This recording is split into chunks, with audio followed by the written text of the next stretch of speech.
What if someone watched your every move, knew your secrets, and still, you had no idea who they were? This is the haunting story of Dorothy Jane Scott, who disappeared after one terrifying phone call too many. Dorothy Jane Scott was born in April 1948 in California. She lived a quiet and responsible life in the city of Anaheim, a place known for its sunny weather, friendly neighborhoods, and family life. Dorothy wasn't the kind of person who sought attention. She didn't party, she didn't drink, and she didn't surround herself with a big social circle. She kept to herself, loved her family deeply, and took care of her 4-year-old son, Sean, who was the center of her world. By 1980, Dorothy was 32 years old. She had recently moved back in with her parents, Jacob and Vera Scott, so they could help her raise Sean after separating from his father. There was no drama in her life, no reports of trouble, and nothing about her lifestyle that raised concern. She was active in her church, thoughtful toward others, and dedicated to both her family and her job. Everyone who knew her described her as kind-hearted, dependable, and deeply spiritual. At the time of her disappearance, Dorothy worked as a secretary for 2 jointly owned shops in Anaheim, Swinger's Psych Shop and Custom John's Head Shop. Though the names might sound unusual today, both businesses were legitimate and respected within their niche markets. Dorothy mostly worked behind the scenes. She was not a sales clerk. She handled paperwork, scheduled appointments, and managed office-related tasks. She wasn't involved in anything risky or dangerous. In fact, she was known to be very careful, especially as a single mother.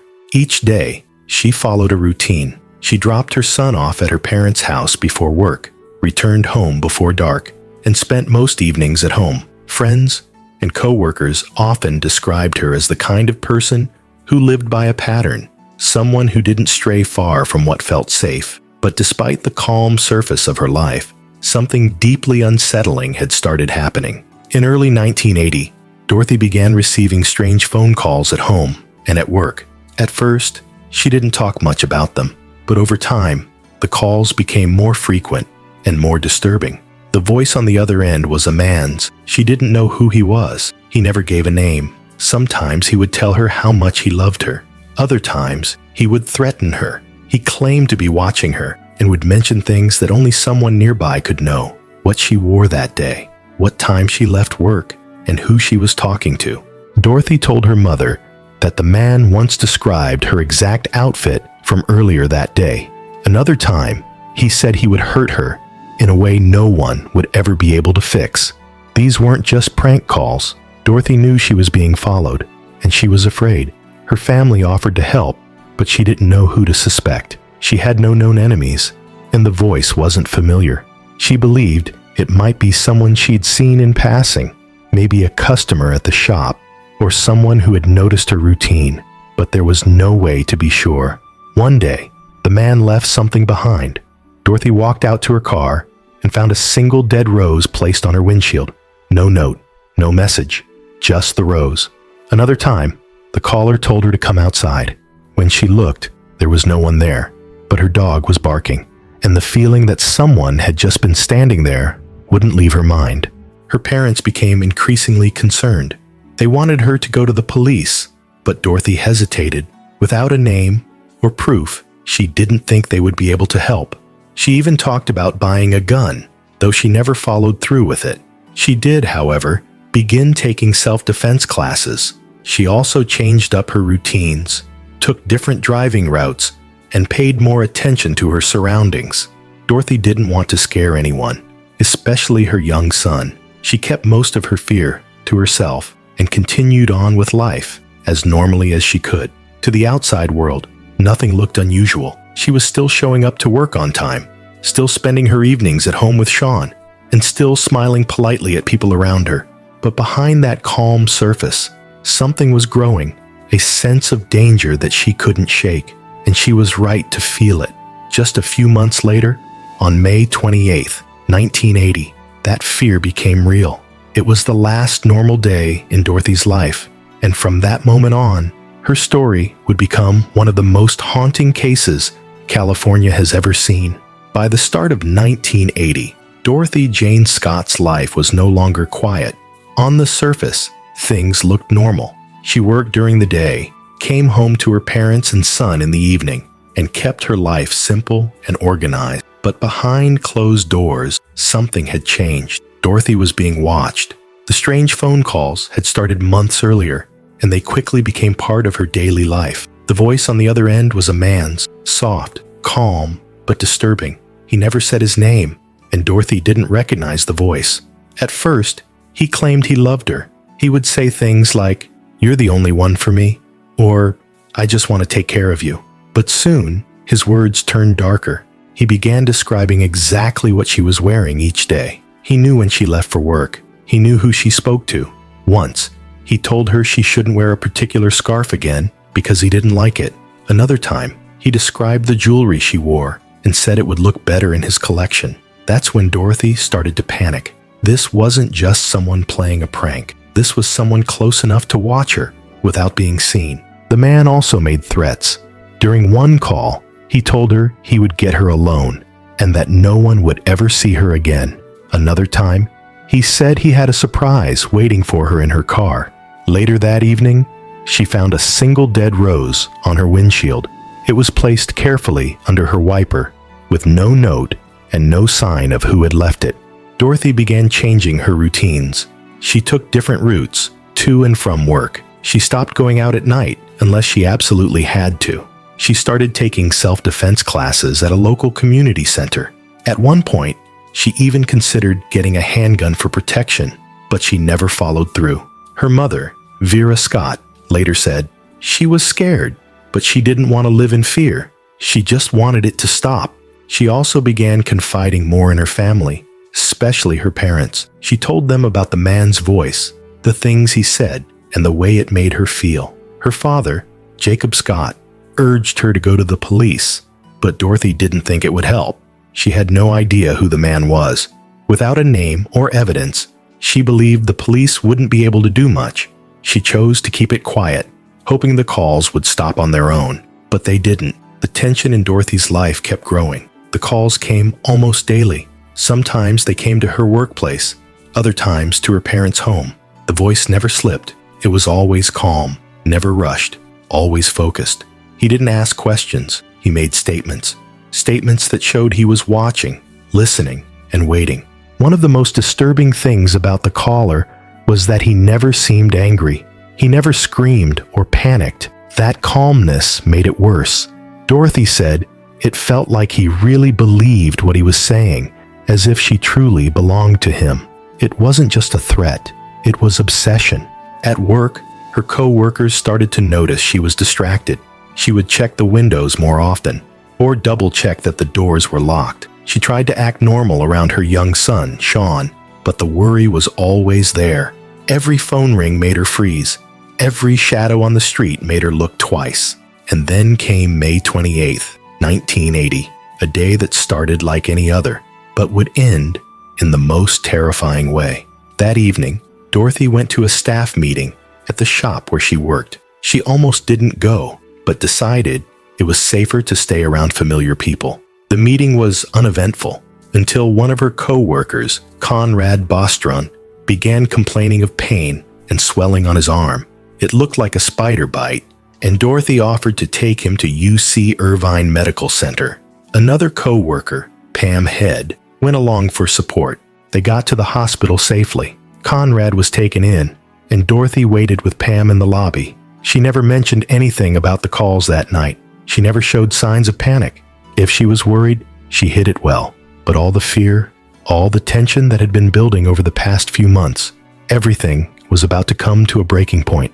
Dorothy had tried to protect herself. She had taken every step she could, but none of it would matter after that night. What happened next would not only change her family's life forever, it would leave a mystery that still remains unsolved more than 40 years later. On the evening of May 28th, 1980, Dorothy Jane Scott's day began like so many others, but it would end in a way no one could have imagined. That night, she attended a staff meeting at her workplace, a combination of two shops, Swinger's Psych Shop and Custom John's Head Shop. in Anaheim, California.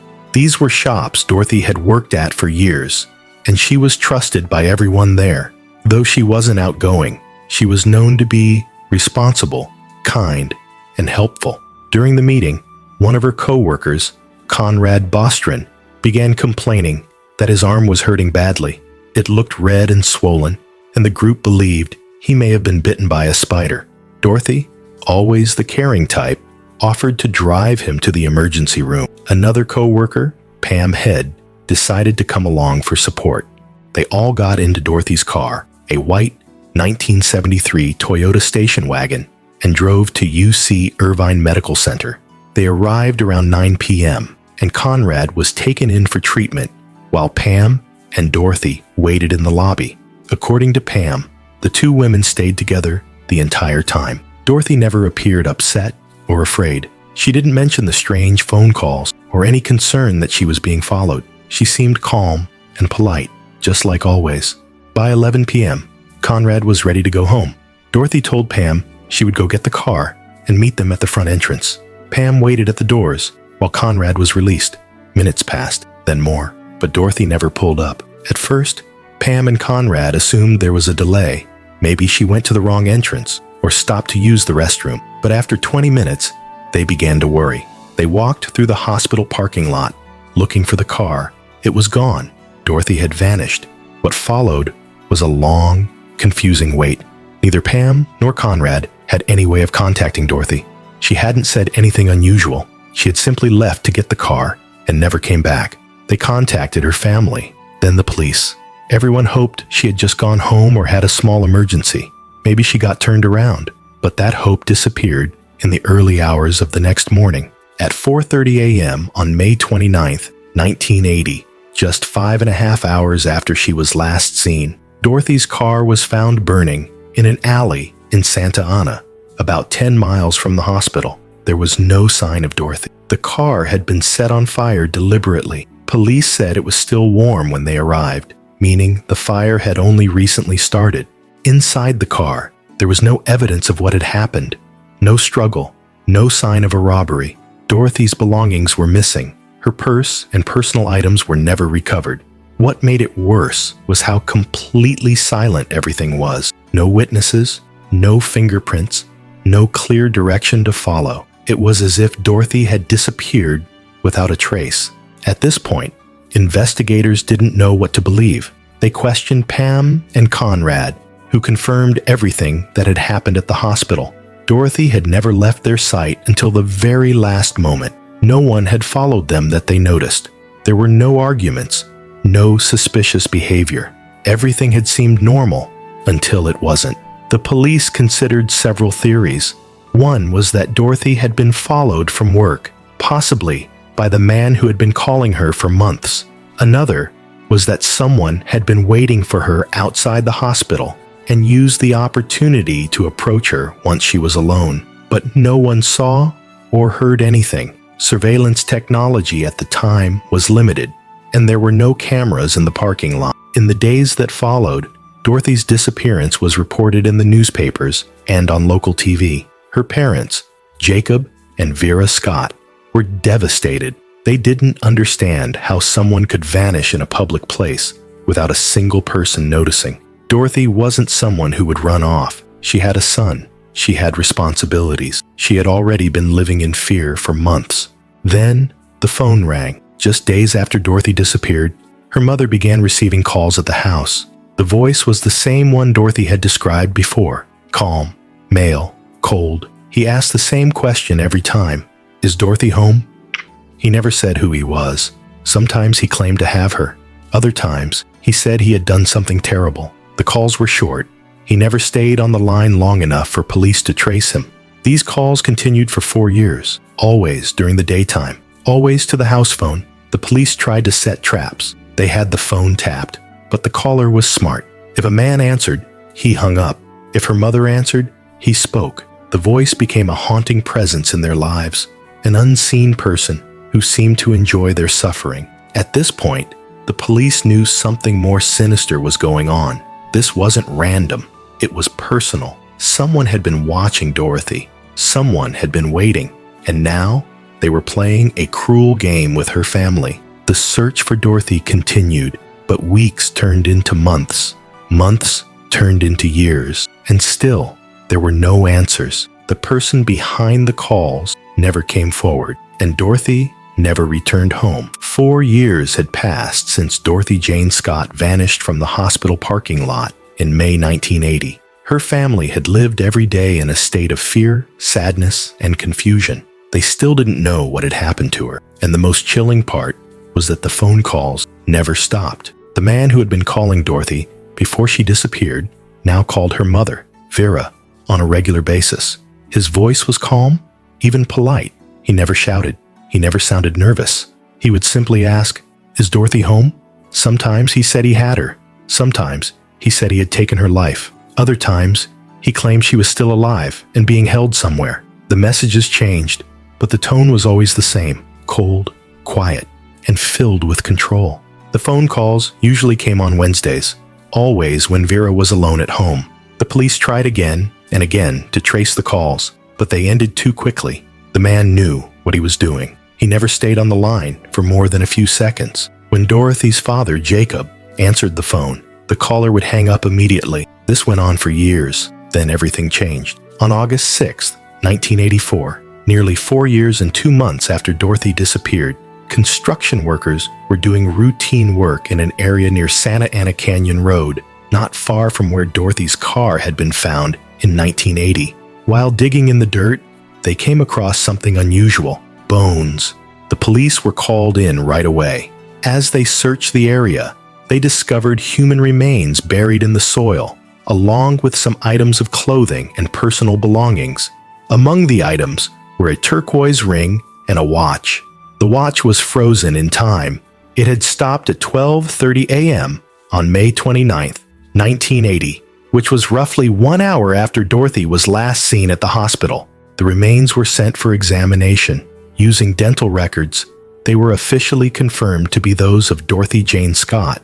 She had finally been found, but there was still no sign of who had taken her. The cause of death could not be determined due to the condition of the remains, but police believed her body had been at the location since shortly after she went missing. The site was remote and undeveloped at the time of her disappearance. Whoever brought her there knew the area well and likely chose it for that very reason. After the discovery was made public, the strange call stopped for a while. But then, a few weeks later, the phone rang again. Vera answered. The voice was the same. The man said nothing about her remains being found. He simply asked again, "Is Dorothy home?" This call, like the others, was brief, but it confirmed what the family had always feared. The caller hadn't just been playing a cruel trick. He had likely been involved from the very beginning. Over the years, police had several suspects, but none were ever charged. One man in particular stood out. He had dated a woman who worked with Dorothy and had shown a strange interest in her, but there was never enough evidence to make an arrest. The man passed a polygraph test and denied any involvement. Without solid proof, the case couldn't move forward. By this point, the trail had gone cold. Technology in the early 1980s was not what it is today. There were no security cameras in the hospital parking lot. DNA testing was in its early stages. And since the crime had taken place over 4 years earlier, most physical evidence was long gone. The case of Dorothy Jane Scott was officially classified as unsolved. Her remains had been found, but justice had not been served. The person who had taken her, watched her, and called her family for years had never been caught. The family was left with grief, confusion, and more questions than answers. For many, the most disturbing part of this story wasn't just the disappearance. It was the way the caller continued to haunt the family for years. It wasn't just a loss. It was a long, painful game that no one could stop. Even today, the question remains, who was the man on the phone? How did he know so much about Dorothy's life? And why did he choose her? Those answers were never found. But the voice that once asked, "Is Dorothy home?" has never been forgotten. After the discovery of Dorothy Jane Scott's remains in August 1984, the hope that she might return home was finally gone. Her parents, Jacob and Vera Scott, who had spent years searching, waiting, and answering frightening phone calls, were left heartbroken. Their daughter had been taken from them in the most confusing and painful way, and even with this discovery, they still didn't have the one thing they needed most: answers. The police continued to investigate, but the case never moved forward. No arrests were made, no one came forward, and the man behind the phone calls was never identified. Dorothy's story stayed in the public eye for a while. Newspapers reported on the mystery, and local radio stations discussed it. But over time, as with many cold cases, the attention faded. Still, for the Scott family, the pain never did. Her parents never gave up hope that one day someone would be held responsible. But that day never came. Dorothy's father, Jacob, gave several interviews over the years. He remained calm and steady, always respectful, but the grief was clear in his voice. He once said, "We just want to know why. That's all. We just want to know why someone would do this to her." Sadly, he passed away in the 1990s without ever learning the truth. Her mother, Vera, carried the weight of those phone calls with her for the rest of her life. For 4 years, she had picked up the phone, listening to a voice that seemed to enjoy her pain. Even after Dorothy's remains were found, the calls didn't stop immediately, and though she stopped speaking about it publicly in later years, people close to her said she never fully recovered from the experience. She passed away in 2002, still not knowing who had taken her daughter. Dorothy's son, Sean, was only 4 years old when she disappeared. He was raised by his grandparents and grew up without his mother. As he got older, he read everything he could about the case. In one rare interview as an adult, he said he hoped one day he would know what happened. He remembered her only through stories, photos, and the silence she left behind. This case did more than leave a family broken. It showed how unprepared society was in the early 1980s to deal with stalking and personal threats.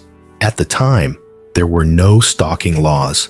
There were no protections in place for people who received threatening phone calls unless a direct crime had already happened. Dorothy had gone to her family for help. She had changed her routine. She had taken precautions, and still, it wasn't enough. Her case would later become one of several that pushed lawmakers and communities to take these kinds of threats more seriously. In the years that followed, the topic of stalking would gain more attention. In 1990, California became the first state in the U.S. to pass a law against stalking. Other states followed, and though these changes came too late to help Dorothy, her story was part of the national conversation that helped others. But even with those changes, Dorothy's case remains open. Her name is still listed in unsolved files. Occasionally, her story is revisited in documentaries, articles, and podcasts. People are still talking about it, still trying to understand how a woman could disappear from a hospital parking lot and how someone could harass her family for years afterward without being caught. Dorothy Jane Scott didn't live a dangerous life. She was a mother, a daughter, a friend. She helped others. She went to church. She worked hard. She tried to stay safe. And yet, someone took all of that away. Not just in one moment, but over a long stretch of time filled with fear, silence, and pain. Her story reminds us that not all threats are loud. Not all danger looks obvious. Sometimes, it's the quiet fear, the unknown voice, the shadow that never shows its face. Dorothy didn't get justice, but her story continues to be told. Because even though the man behind the calls may still be out there, or may be long gone, his voice doesn't get the last word. The last word belongs to Dorothy, to her memory, and to the people who will never stop asking what really happened to Dorothy Jane Scott.